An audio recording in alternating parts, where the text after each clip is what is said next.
Bom dia! Tudo bem, povo de Deus? Estão felizes? Que bom, eu também estou muito feliz de estar com vocês aqui nesta quinta-feira de adoração. Podem se assentar. Bom dia para você que está em casa. Quero acolher você nesta quinta-feira de adoração, esse dia tão especial na Canção Nova, que ao longo da nossa história, Deus mesmo foi nos fazendo entender que a quinta-feira na Canção Nova era um dia especial. Era para nós o dia por excelência da adoração ao Santíssimo Sacramento. Como é bom poder estar aqui com você. Você que está pertinho, você que está longe, você que está pela TV, você que está pelo rádio, você que está pela internet. Que bom estar com você, que bom estar com você aqui no santuário, por uma razão muito simples. Deus quer falar com você. Amém? Diga isso comigo, Deus quer falar comigo. Rapaz, se tu fosse convencer a Deus com essa força que tu falou, estava difícil o negócio. Está mais fácil eu ouvir quem está lá pela televisão. Ó. Vamos falar com verdade, assim, com entusiasmo, com quem quer ouvir a Deus? Então vamos lá? Deus quer falar comigo. Deus vai falar comigo. Amém. Ficou um pouquinho mais convencido, Cassiano? Então tá bom, se você ficou, eu também fiquei, e muito mais foi o próprio Deus que ficou convencido e vai falar com você. Você já ouviu essa expressão, o dia de Deus? O dia de Deus. Este é o tema que eu estou dando para a nossa pregação, o dia de Deus. Porque o dia de Deus vai chegar. A teologia nos apresenta uma disciplina que é chamada de escatologia, que trata justamente desta compreensão teológica do ensino a partir de Deus, deste último dia, dos últimos tempos, que é a volta do Senhor. Jesus está voltando. Diga isso comigo. Jesus está voltando.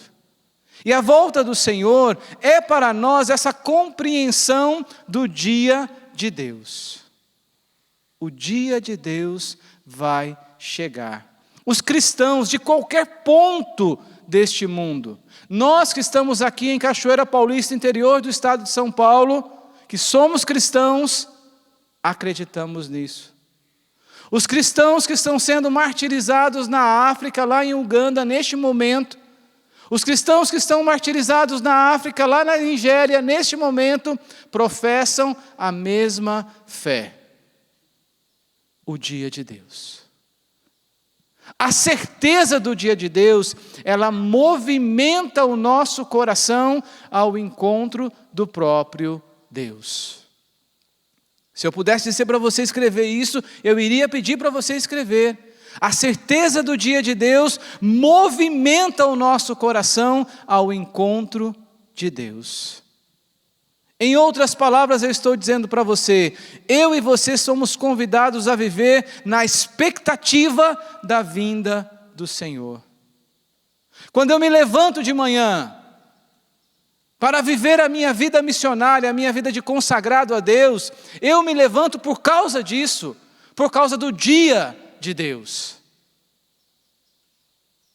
Quando eu venho aqui servir a Deus em qualquer uma das atuações que a Canção Nova me oferecem, porque agora talvez você esteja me vendo aqui com o microfone na mão, todo bonitinho, pregando a palavra, e pensa que a minha atuação apostólica na Canção Nova é só essa? Não, meu amigo, mas eu já lavo banheiro na Canção Nova também.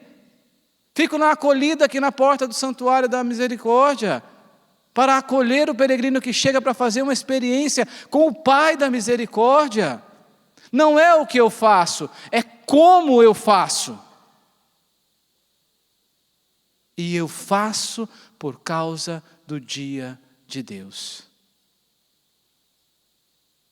Mas a nossa equipe do departamento de eventos preparou a palavra de Deus para nós nessa manhã. Se você está com a sua Bíblia, pegue por favor. Se você não está com ela, anote em algum lugar essa citação, porque é importante que depois você possa rezar com a palavra. Quero mandar um abraço para o Kleber, lá no Japão. Kleber, a sua Bíblia em japonês aí, meu amigo. Pega essa Bíblia nesse mesmo lugar que vai estar dizendo a mesma coisa. Olha só, abre no Evangelho de São Marcos, capítulo 1, versículos 2 e 3. Marcos 1, 2 e 3.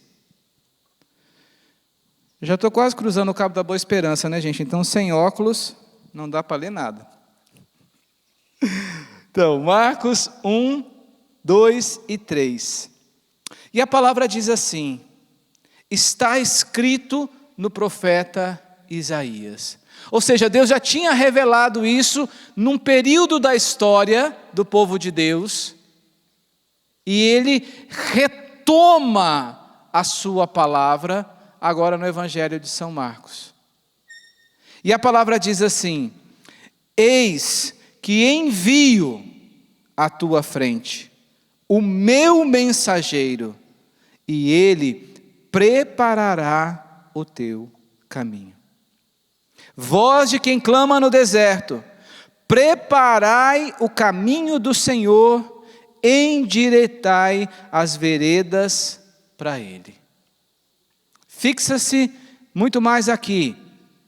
Preparai o caminho do Senhor, endireitai as veredas para ele. Palavra do Senhor. Essa palavra, ela é para nós a palavra do Senhor. Eu não errei ao dizer palavra do Senhor e não falar palavra da salvação. É proposital, porque é a palavra do Senhor para mim e para você nesta manhã. Preparai o caminho do Senhor, endireitai as suas veredas, porque o dia de Deus está próximo. O dia de Deus está próximo. Está próximo para quem, gente? Está próximo para mim, que sou cristão, que conheço a fé, mas está próximo também para aquela pessoa que está lá fora e não conhece a Deus, nunca ouviu falar de Jesus Cristo. Ou você acha que todas as pessoas que habitam neste mundo, e que estão aqui já faz um tempinho, né? Tipo assim, o Biscuit, ele tem 1.988 anos, né? Está jovem ainda, né, Biscuit? 1.998 anos, né? Então, ele já viu muita gente nesse mundo. E se eu fosse perguntar para o Biscuit, ao longo desse 1 milhão de anos que ele vive aqui, não é? Quantas pessoas ele tocou que ainda não conheceram Jesus Cristo? É uma maneira brincadeira, não é? Divertida de dizer. A idade do Biscuit é verdade, viu? Ele tem essa idade mesmo. Mas assim, para dizer que tem muita gente que não conhece a Deus. E esta palavra é também para essa pessoa, que precisa ter o seu caminho endireitado para que o Senhor a alcance, para que o Senhor vá ao encontro dela. Só que a palavra vai nos dando também um caminho pedagógico. Ela coloca em primeiro plano um personagem. Quem é esse personagem? Quem é este escolhido? Quem é este chamado por Deus? É João Batista. E vamos entender um pouco de João Batista. Qual era o contexto do mundo a qual João habitava quando ele foi chamado? O contexto da sociedade naquela época era a sociedade extremamente opressiva, dominada pelo Império Romano. Mas ao mesmo tempo, era uma sociedade que estava pervertida em seus costumes morais, em seus costumes sociais. Era uma sociedade que existia ali no seu meio, uma desigualdade social gigantesca. Os ricos eram muito ricos e os pobres eram muito pobres. E ali estava João Batista. Mas nesse miolo também existia um outro contexto cultural. Qual era? O contexto da expectativa da vinda do Messias. Aquele povo ansiava a vinda do Messias. Eles esperavam a vinda do libertador. Eles esperavam a vinda do Salvador.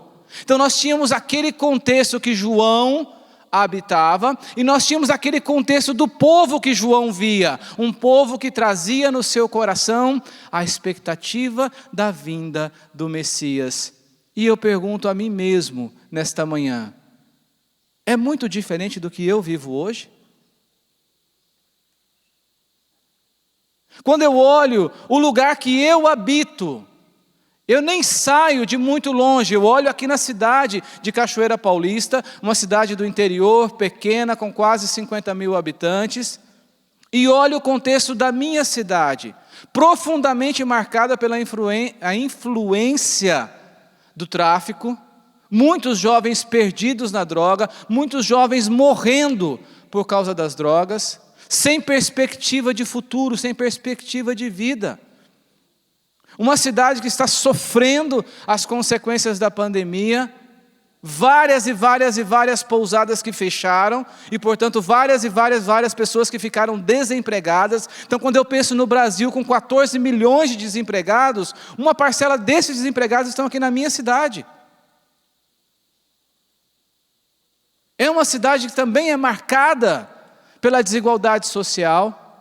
E aí você pensa onde você mora, você pensa onde você está. Ontem mesmo eu recebi uma mensagem de uma pessoa que acompanhou a pregação e ela estava lá no Canadá.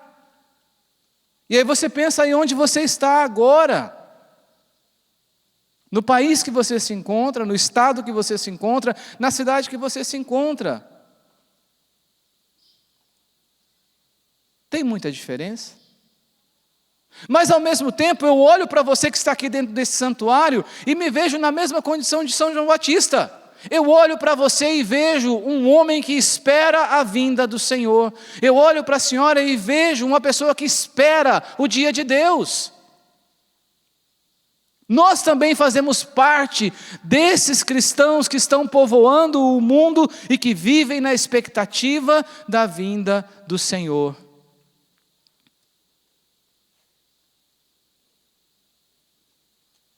Agora, se fosse medir a nossa expectativa, qual é o tamanho dela? O quanto essa expectativa do dia de Deus verdadeiramente norteia os nossos pensamentos, os nossos sentimentos e as nossas atitudes.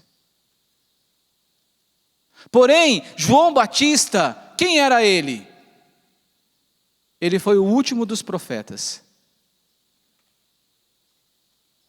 E depois de Elias, que é considerado o maior profeta do Antigo Testamento, vem João Batista como o último e o maior dos maiores profetas.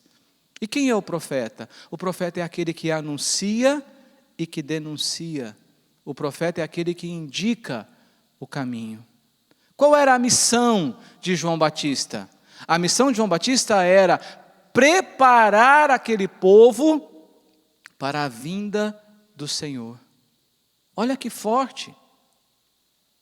E se você conhece a Canção Nova em algum momento desses 40 e poucos anos de existência da Canção Nova, e especialmente se você conhece o fundador da Canção Nova, que é o Monsenhor Jonas Abib, você vê que esse discurso é muito próprio da Canção Nova também, de preparar um povo para a vinda do Senhor.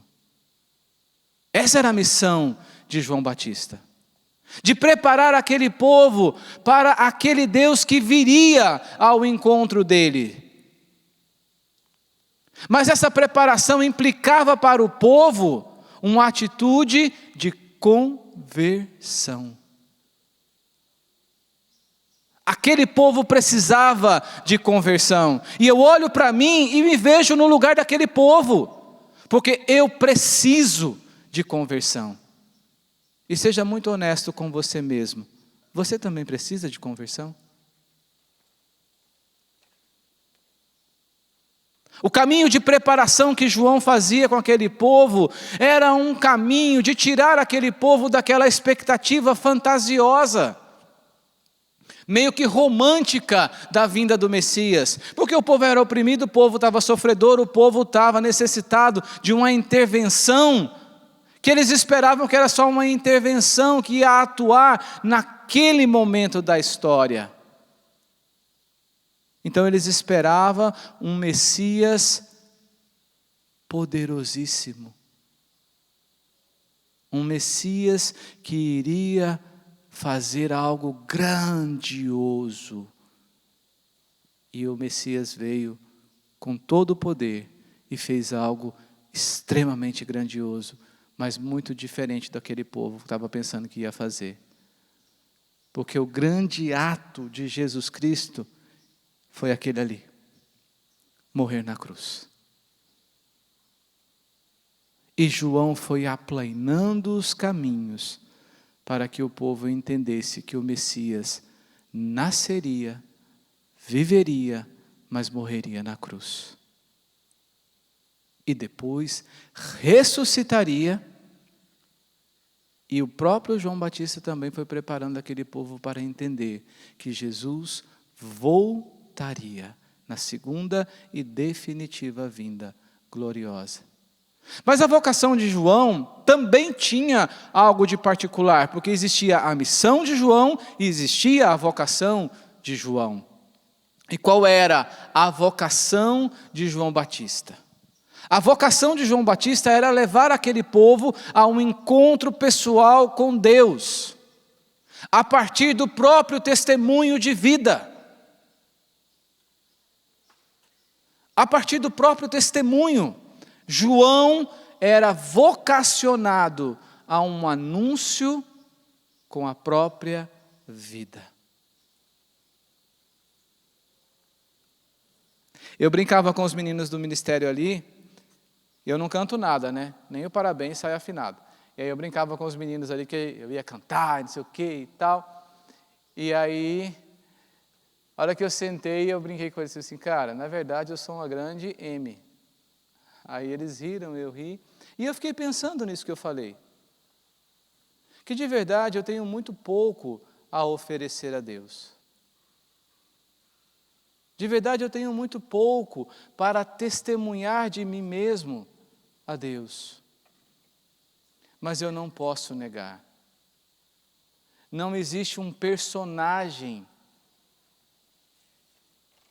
E aqui eu poderia pedir para qualquer um dos meninos da música, instrumentistas, que conviveram comigo na época do evento, o próprio Cassiano, que já conviveu comigo em diferentes atuações, né? Seja lá no evento, seja lá na formação, seja no dia a dia. Não é? Gente, eu sou o mesmo. Eu não interpreto papéis. Eu não represento uma atuação cristã ou uma atuação consagrada. E isso eu posso oferecer a Deus como um testemunho. É pobre, é pequeno, mas é verdadeiro. E eu não tenho dúvida, é a mesma vocação de João. Porque João anunciava com a vida.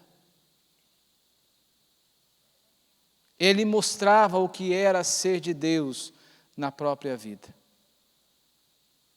Havia um grito que João proclamava: preparai o caminho do Senhor. Preparai o caminho do Senhor. E é interessante, eu até anotei aqui, que este grito, vai cair aqui. Que esse grito de João Batista, ele tinha um significado muito importante, que era conformar a própria vida à vontade de Deus.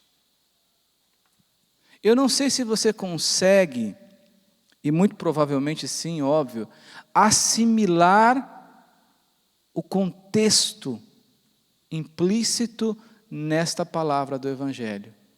Preparai o caminho. Isto significa, gente, conformar, é pôr na forma. E o que está fora da forma, o que está de excesso, tem que ser cortado. Não dá para ficar em deformidade. Tem que estar em justa conformação. Conformar a própria vida à vontade de Deus. São palavras duras? São. São palavras contundentes? São. Mas são palavras que despertam a gente do comodismo que a gente está? que levanta a gente da cadeira da gente e faz assim, poxa vida, tenho que me colocar em movimento? Tenho. Preparai o caminho, ele traz para mim e para você a obrigatoriedade de se colocar no caminho da conversão pessoal. É muito forte isso. E nós podemos pensar assim, ok, então tá bom, né?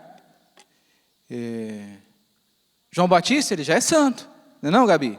Com certeza, você acabou de chegar de Brasília, da nossa missão lá. Em algum lugar lá em Brasília deve ter uma paróquia de São João Batista.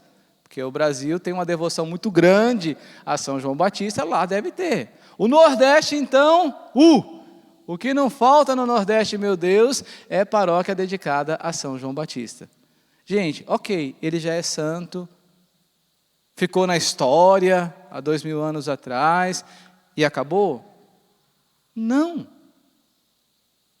Hoje, a missão de João Batista, de preparar o caminho do Senhor, a vocação de João Batista, de aplainar a montanha, precisa ser encarnada por mim. Aqui está o pulo do gato. Aqui está hoje a voz de Deus para você, que veio nesta quinta-feira de adoração, que conectou aí na internet onde você está, que sintonizou a televisão, que aí ajustou. Antigamente, né, eu nem sei como é que fala hoje nos tempos modernos, antigamente você sintonizava a frequência da rádio. Hoje tudo é tão tecnológico, é tudo tão internet, que eu nem sei como é que fala. Mas seja como for, que você sintonizou na rádio, é na rádio que eu estou falando com você agora. Não é? É para você. A missão e a vocação de João Batista hoje é a sua missão e a sua vocação. Preparai os caminhos do Senhor, endireitai as suas veredas, porque o dia de Deus está próximo. Quando vai ser, gente? Nós não sabemos. De verdade, não dá para você fazer previsão, não dá para você fazer especulação, não dá para você fazer uma leitura dos fatos que acontecem na humanidade. Recentemente, coisa de 2008, por aí, teve aquele grande furacão lá em Nova Orleans, nos Estados Unidos, destruiu aquilo tudo, e a gente vê, nossa, os sinais estão chegando, não é? Tudo que está acontecendo no mundo ao seu redor, os sinais, é tudo isso? Sim. Mas não fica preso nessa questão de, vai ser quando? Sabe por quê? Porque o dia de Deus é hoje. Quem é de nós que tem a certeza do amanhã? Quem é de nós que tem a certeza do amanhã, gente? Você tem? Eu não tenho a certeza do próximo minuto. Há um tempo atrás eu estava assistindo uma pregação na internet. Um padre francês estava fazendo a pregação. Pertencia a uma congregação, não sei qual era, estava todo de hábito, marronzinho assim, mas não era franciscano. E ele estava fazendo uma pregação falando do amor de Deus, da misericórdia de Deus. E sabe o que aconteceu? Ele morreu. No meio da pregação. E as últimas palavras daquele padre foram, merci, mon Dieu. Misericórdia, meu Deus. E ele, caiu e bateu as botas. Eu não tenho certeza se eu vou chegar ao final dessa pregação. Quem dirá no amanhã? Quem dirá no dia 8 de junho, onde eu farei 48 anos, 49 anos. Quero chegar a 1 milhão igual o Biscuit. Mas quem garante? Nós só temos o hoje. Portanto, o dia de Deus é hoje. E qual é a obrigatoriedade do dia de Deus hoje? Qual é a obrigatoriedade do dia de Deus para mim e para você hoje? A conversão. Aplainar o caminho que não está convertido no nosso coração. eu só tenho hoje. Santa Teresinha, de quem eu sou muito devoto, ela ensinava esse caminho. Eu só tenho hoje para amar. Eu não tenho amanhã. Eu só tenho hoje. O dia de Deus vai chegar. Tem uma música muito bonita do Ricardo Sá, que se chama isso, o dia de Deus. Pois um dia para Deus é igual a 1000 anos, e 1000 anos para Deus é igual a um dia. É hoje. E porque hoje é o dia de Deus, hoje eu me preparo. Não pode caber em mim o pecado. Portanto, eu preciso ter o hábito do exame de consciência diário.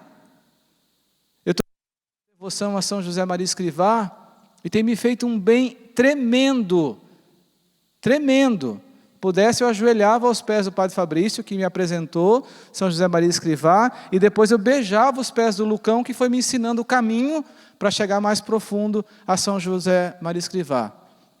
Mas uma das grandes coisas que eu tenho aprendido com ele é esse caminho do exame de consciência a todo momento. A todo momento. Dar uma paradinha e observar. O que eu estou fazendo na minha vida até aqui?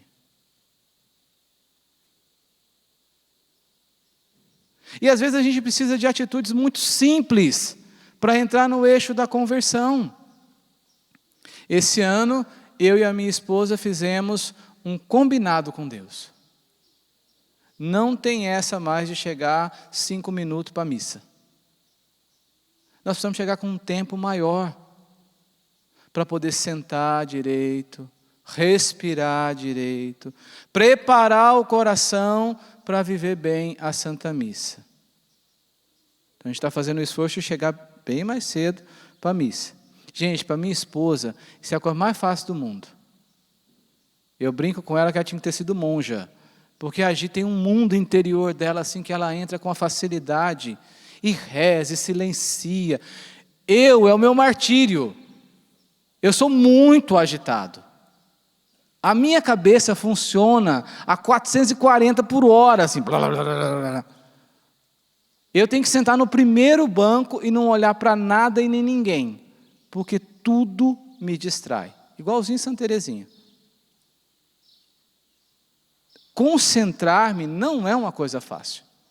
Então, entrar nessa profundidade de preparação do coração para a missa, e eu entendi, se eu não chego um pouquinho antes, de verdade, o que eu vivo da Santa Missa? Muito pouco. Eu preciso de conversão.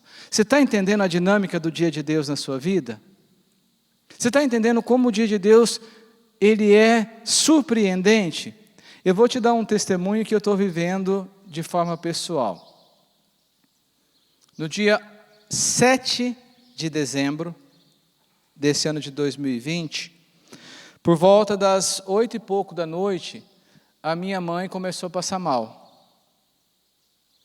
E ela sentindo uma dor no peito muito grande. E aí ela disse para minha irmã, nossa, Lígia, está doendo. Eu acho que eu devo estar com gases assim. Aí tomou uma água morna, não passou. Aí a minha irmã se ligou e falou assim, mãe, nós vamos no posto médico. Minha cidade desse tamanhozinho assim, gente, não tem nada lá, né? Aí minha mãe falou assim, não vou não. Ela falou, não, a senhora vai.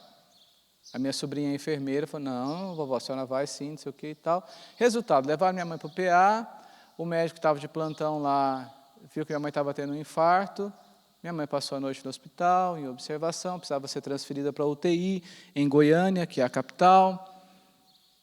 Final das contas, minha mãe foi para o hospital no outro dia cedo, para a UTI, porque tinha que fazer um cateterismo.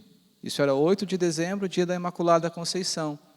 Gente, minha mãe entrou na mesa de cirurgia às 2 da tarde, e ela não saiu de lá, ela faleceu.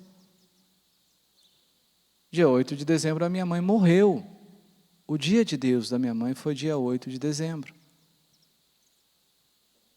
Eu não tenho dúvida, o caminho da minha mãe no purgatório vai ser bem curtinho, mas a minha mãe vai chegar no céu. Porque a minha mãe foi se preparando para o dia de Deus.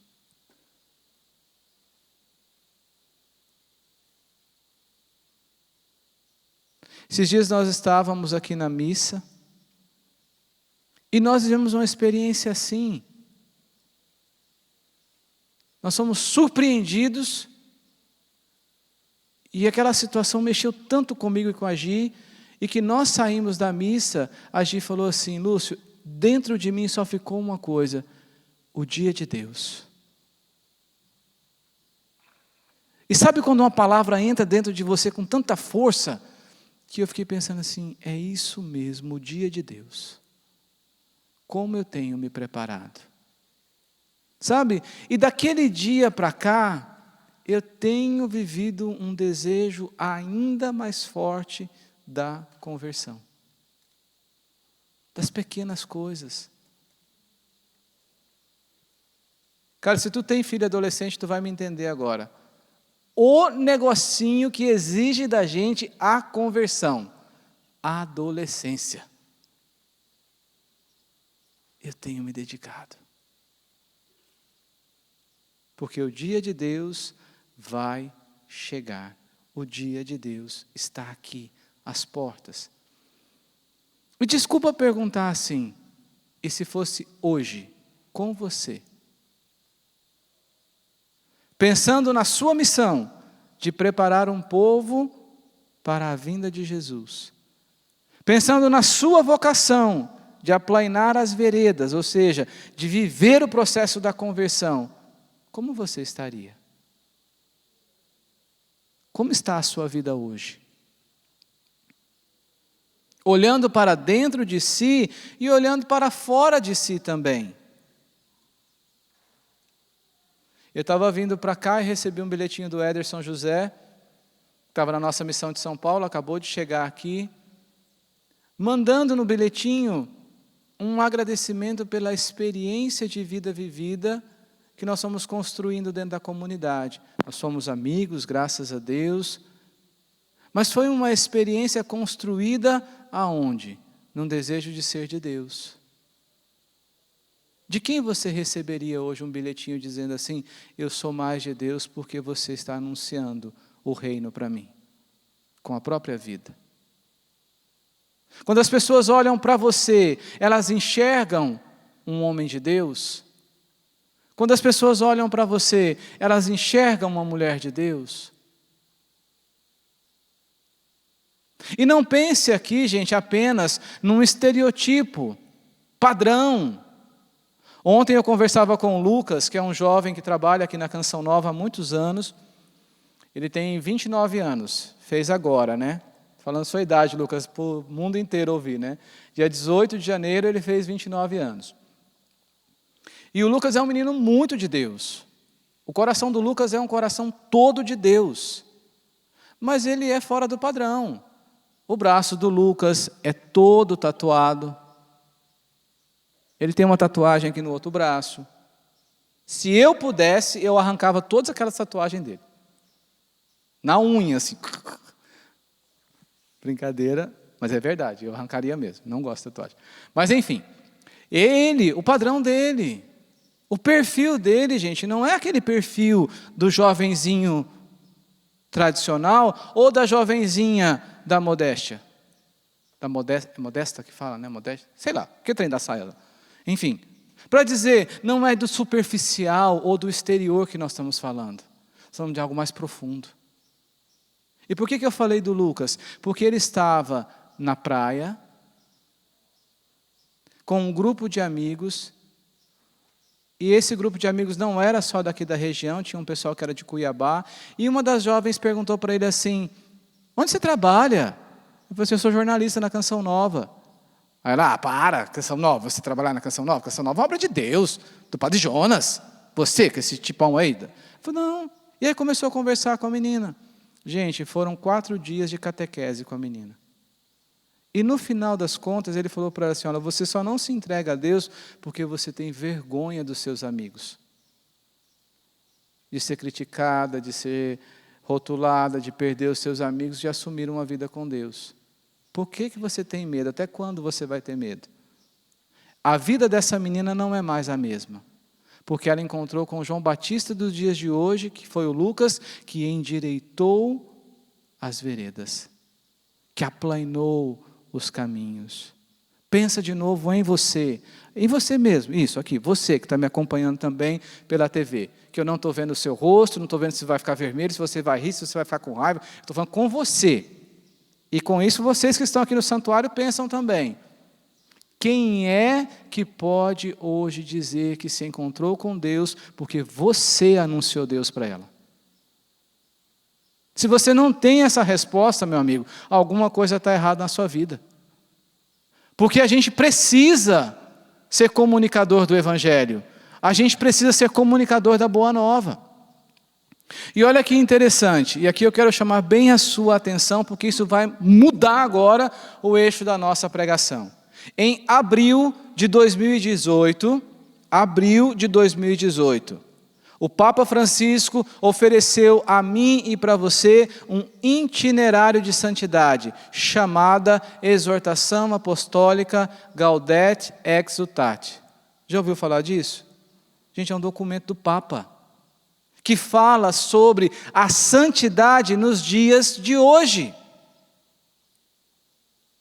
E tem tudo a ver com isso que nós estamos falando, da preparação de um povo para a vinda do Senhor, da conduta de quem vive esperando o dia de Deus. A Gaudete Exsultate tem como objetivo fazer a pessoa ouvir este ressoar da voz de Deus, chamando a santidade. Olha que forte. O objetivo é fazer ressoar mais uma vez no coração do homem o chamado à santidade, procurando encarná-la no contexto atual. Não é fora da sua realidade. É onde você está nesse momento, com quem você está.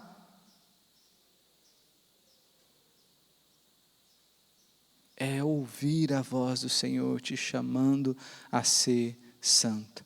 E é bonito porque o Papa Francisco ele oferece uma visão realista do que é ser santo. Porque a gente cria muito aquela ilusão ou aquela fantasia de que o santo é aquele que faz 40 dias de jejum, sem comer nada, vive só a água, é aquele santo que levita, que faz só os milagres. Tudo isso é santidade? É.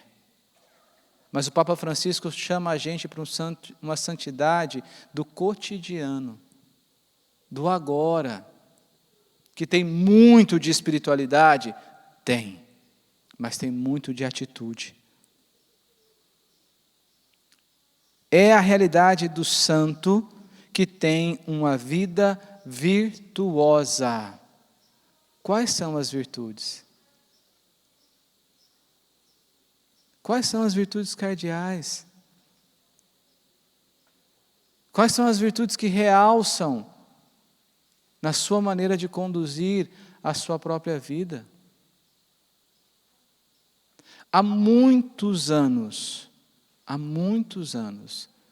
eu fiz uma opção com Deus. Eu fiz a opção de ser bom. E eu dependo 100% da graça de Deus para viver a virtude da bondade. E Santa Faustina tem uma frase que diz assim, Jesus falou para ela, minha filha, mesmo que percebam que abusam da sua bondade, não deixe de ser boa. Eu falei assim, é isso que eu preciso escutar de Deus todo dia. Mas é uma virtude, a bondade. E a fé? E a esperança? E a caridade? Papa Francisco vai iluminando a nossa razão que o santo do momento presente é este homem e mulher que tem uma vida virtuosa, que tem uma vida centrada nas bem-aventuranças. Mateus 5, gente, está perdido na Bíblia, vai lá que você vai achar todas as bem-aventuranças. Quais são as bem-aventuranças que hoje já são encarnadas por você? E o Papa Francisco, ele vai indo comigo e com você num caminho mais concreto ainda. O santo do dia de hoje é aquele que se oferta em prol do outro.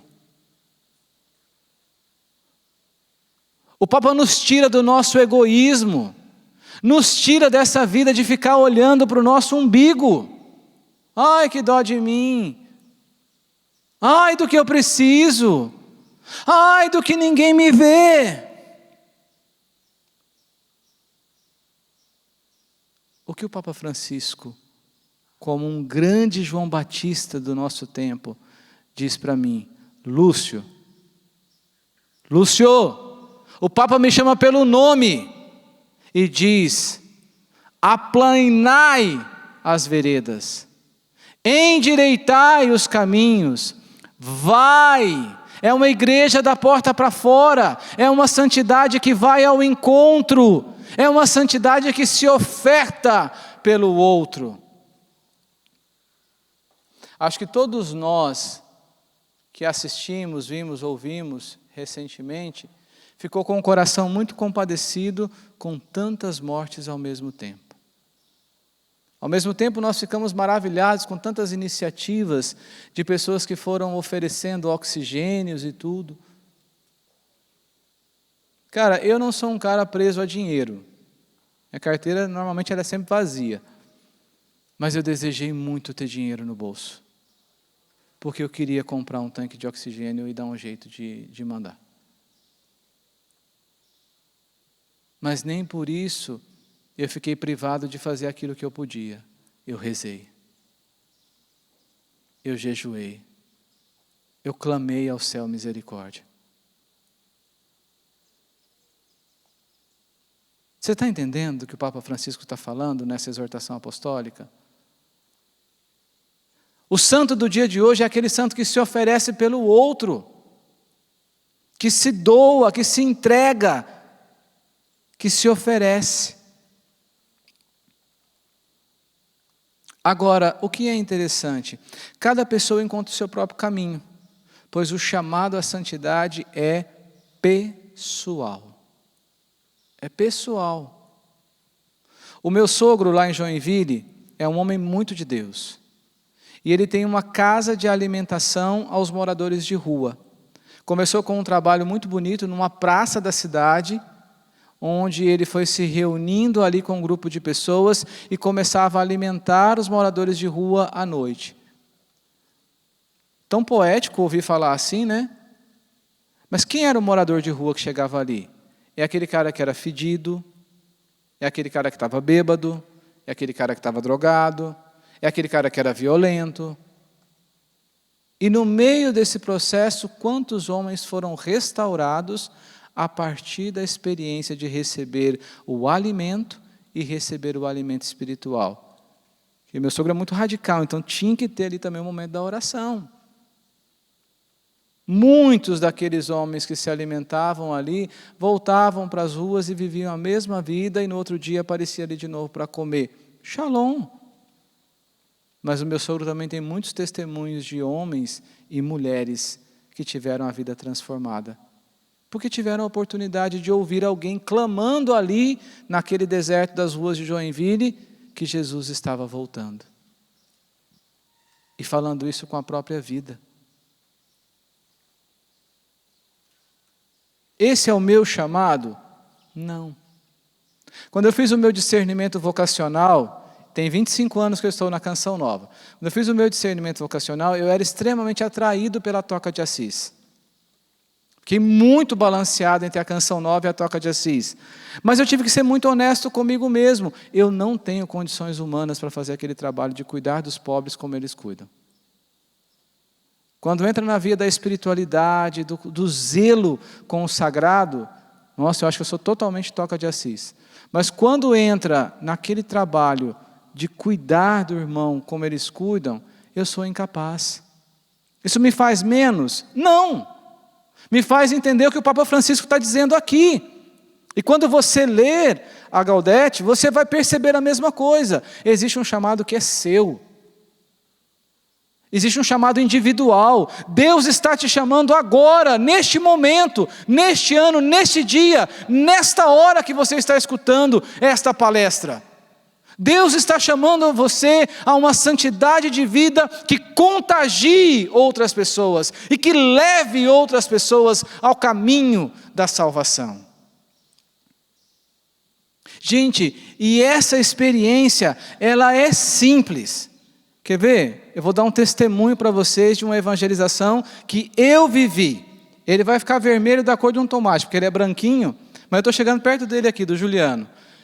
Geralmente eu gravo o programa às quartas-feiras e às vezes o Juliano está ali. Ou faço o programa junto, somos mais, e o Juliano está lá também. Num desses dias, eu sou muito assim, de bater papo, de conversar e tal. Perguntei, e aí, Juliano e tal? Com a ilusão de querer evangelizar o Juliano.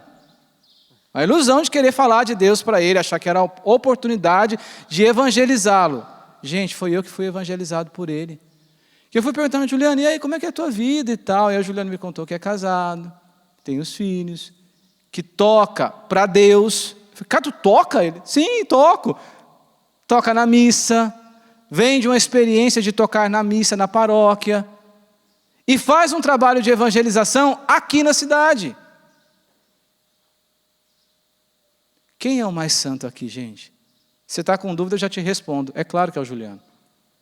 Você percebe do que o Papa Francisco está dizendo para mim e para você? Quem é que vê isso, gente? É um trabalho de santidade que também não é só de pompa, que não é só de glamour. É um trabalho que desce aonde a pessoa está e precisa se encontrar com a salvação que é Jesus. Olha, a vontade de Deus em 1 Tessalonicenses 4:3 é clara. A vontade de Deus é a vossa santificação. Ok? Só que na Gaudete Exultate, no parágrafo 19, o Papa Francisco enfia uma injeção de santidade na gente. E ele diz assim, cada santo é uma missão. Meu irmão, minha irmã, você é uma missão de Deus nessa terra. Cada santo é uma missão, cada vida é uma missão. Você tem uma missão, e é mais do que isso, você é uma missão de Deus nessa terra. Você é uma missão de Deus nessa terra.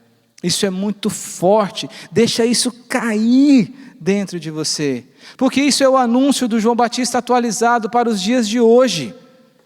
Isso é o anúncio no agora, e a visão do Papa Francisco é justamente essa, é uma visão de integração, não é uma vertente só de espiritualidade, não é uma vertente só de oração. Precisamos interceder? Sim. Precisamos rezar? Sim, uma oração pessoal, profunda, concreta, se precisamos. Mas precisamos trabalhar em prol do reino de Deus. O mundo de hoje vive um contravalor dos valores do reino. E nós precisamos trabalhar com afinco para que o reino de Deus seja implementado neste mundo. Nós precisamos apresentar às pessoas que existe um Deus que é amor, que é misericórdia, que perdoa. Nós precisamos apresentar ao mundo que existe Jesus Cristo, e Ele é Salvador da humanidade, e Ele está voltando. A sua vida, a minha vida é uma missão. E eu gostaria mais uma vez, se você pudesse anotar o que eu vou te dizer, anote. Se não, presta bem atenção. A santidade é uma liberdade e responsabilidade. A santidade é uma liberdade e responsabilidade. Para quê? Para atuar, para agir diretamente nos destinos da história, fazendo acontecer a transformação do mundo e do convívio social.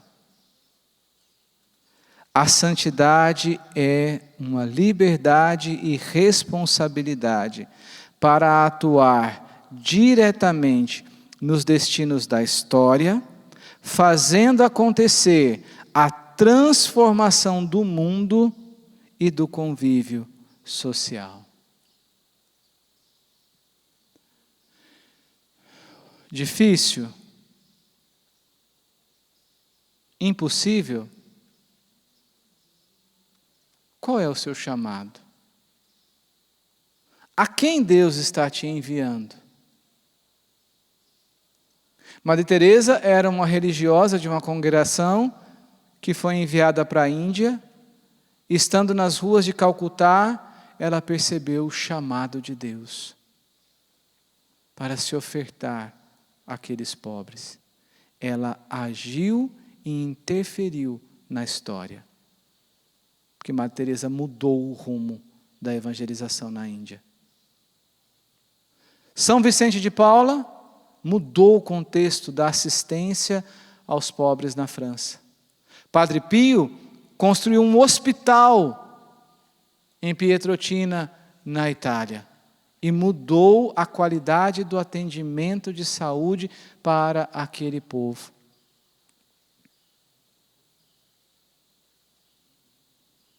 Mais de 4.500 judeus foram salvos do extermínio da morte em Roma, porque inúmeras freiras abriram as portas dos seus conventos, correndo o risco de vida, e abraçaram aqueles judeus e os esconderam nos seus conventos. Freiras que nós não vamos saber nem o nome, mas que são santas, porque interviram na sociedade, porque se doaram ao ponto de correr o risco da própria vida. O próprio Papa Pio XII, que foi tão criticado, mas quantos judeus foram salvos? E existe um acordo que foi feito entre a Alemanha nazista, do qual o Papa Pio XII foi o articulador disso. E nós podemos ir avançando, e nós entramos aqui nas terras brasileiras. Gente, como não fazer memória de Dom Paulo Evaristo Arnes, que no meio da ditadura salvou quantos cristãos, quantos pais de família, quantas mães de família foram salvas, porque aquele cardeal não teve medo de se proclamar como cristão, e enfrentou a ditadura.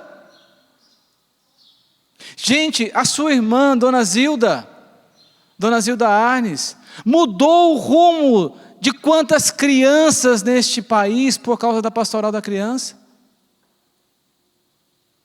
É o que o Papa Francisco está dizendo aqui. O santo do dia de hoje, ele não tem medo de intervir na realidade onde ele se encontra, para fazer algo em nome de Cristo. Dom Eugênio Salles, quanto ele fez naquele Rio de Janeiro, mas você não tem ideia do quanto ele fez no Rio Grande do Norte na década de 50, onde o analfabetismo era gigantesco, e ele então foi precursor e criou a rádio de educação, a rádio rural, uma emissora de educação, e alfabetizou quantas pessoas, mas ao mesmo tempo catequizou quantas pessoas pelas ondas do rádio. Ele mudou o rumo da história do Rio Grande do Norte, mudou a história do Rio de Janeiro em quantas situações. Ok, desce agora. Gabriela, e você? E você aqui na Canção Nova, Gabi? Qual é o seu chamado? E você aqui na Canção Nova, Gabi, qual é a sua vocação? Na vida de quem hoje você está proclamando os valores do reino e está virando a vida dessa pessoa do avesso? Ao falar o nome da Gabi, eu estou dizendo o meu nome. Eu estou pensando nas pessoas com quem eu convivo. Eu estou pensando nessas pessoas que estão ao meu derredor, que às vezes eu sei o nome, às vezes eu não sei o nome, e agora eu jogo para você. O que você pode fazer hoje para aplainar a vinda do Senhor? Sabe por quê? Senão a nossa pregação ela fica muito descontextualizada, ela fica muito espiritualizada, e a gente pega só uma vertente oracional. Cara, não dá. O Papa Francisco é concreto, é a igreja em saída. Ora et labora, é oração e trabalho em prol do reino. O que você pode fazer? Para quem você pode fazer? Gente, nenhum de nós somos tão pobres que não tenhamos nada para dar. Nenhum de nós. Nenhum de nós somos tão pobres que não tenhamos nada para dar. Aqui na cidade tem uma casa de recuperação, que é a Casa Padre Pio. Eles ficam ali num bairro chamado Margem Esquerda. Eu criei o hábito. Eu olho para as minhas coisas e começo a pensar, o que eu posso tirar aqui para dar para alguém? Aí talvez vocês perguntem, mas Lúcio, por que vocês não tiram então e dá para o Bom Samaritano, que é a obra da sua comunidade? Sabe por quê? Porque alguém está pensando no Bom Samaritano. E Deus está me chamando a pensar no Padre Pio. Você entende que a vocação é pessoal?